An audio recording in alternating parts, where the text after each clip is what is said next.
Hello and welcome to the channel. My name is Drew, and here is where I discuss current events in higher education. And in this video, we need to talk about what is going on with standardized test scores as it pertains to college admissions. In an article written by Jeffrey Salingo, he discusses that and the current state of affairs with test scores and how institutions want to address it in the future.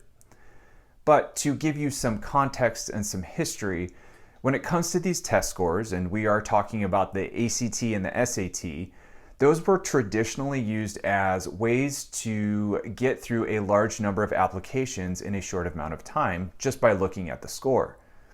Additionally, this was also a mark or an indicator of student success. So the higher the score, then the higher achieving student you were, and the more likely you were to be successful, and you could therefore get into some elite institutions. However, 2020 happened, and that completely changed things. With the COVID pandemic, testing centers were shut down, so hundreds of higher education institutions had to go to test optional, meaning you did not have to submit a test score to be considered for admission into their school. So what did this do? Well, coming out of that, a lot of schools in general, are one of three things.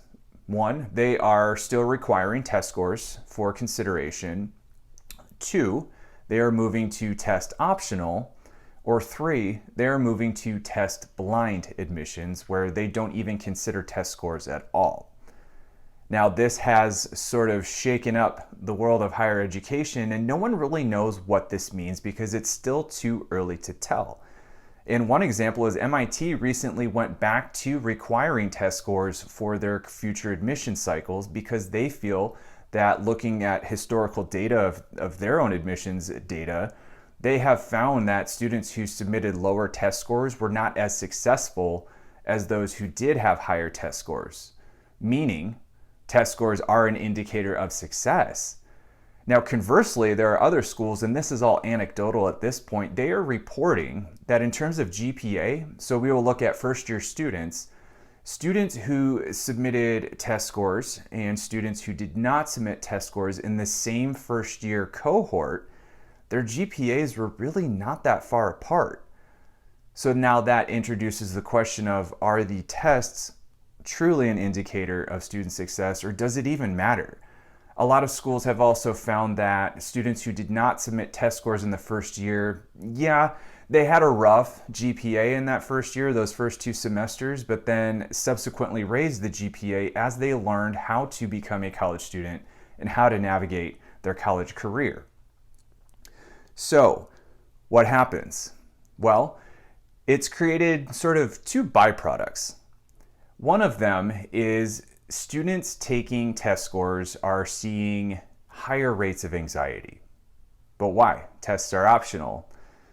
Well, the truth is, no one knows what a good test score is. So students are seeing this anxiety or these rising rates of anxiety because they don't know if they scored well or if they should submit their score to test optional schools, because the schools will say you don't have to submit a score because we won't penalize you if you don't, but if you do submit a score, we will take it into consideration.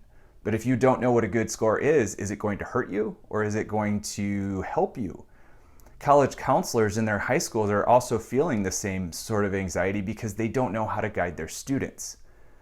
And if you are a prospective student watching this, one thing to consider is a lot of schools will look at different factors. So if you are not submitting a test score, for example, and they want to know how strong is your math ability, they may look for other factors in your application. So things such as AP or IB classes in math or math competitions, anything else to demonstrate a strong knowledge of math can be helpful in lieu of submitting a standardized test score. Also, what's happening is College Board is looking at rolling out a condensed digital version of the SAT. So what was once 3 hours is now going to become 1 hour, with the hopes that it will draw students who want to take the SAT rather than feeling that they have to in order to submit a college application. And so another thing, what is interesting about going test optional, is now students feel that they can apply to a wider range of schools, and schools that they may not have considered academically because they would be afraid that their test scores would not be high enough. But since they don't need to submit them, there's no harm in applying to those schools. Now, that's the student perspective. From the institutional perspective, they are seeing a larger applicant pool from which to shape their incoming class, so they can become pickier in the demographic and academic makeup of those incoming classes. And if you want to learn more about how incoming classes are shaped, I recommend reading Who Gets In and Why, written by Jeffrey Selingo, and then also The Gatekeepers by Jacques Steinberg, both of books that I have reviewed on this channel, so I will be sure to link to those videos as well. And I will include a link to this article so you can get further information about what's going on. Because at this point, no one knows whether or not they want to go back to requiring test scores or stick with test optional and see that it really makes no difference.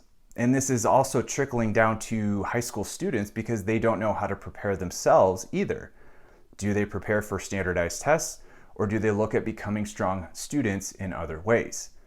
So as more information comes out, as more research becomes solidified, I will be sure to bring that to you on this channel. So if you're interested or if you're curious about what happens, make sure you hit that subscribe button. And with that, I will catch you in the next one.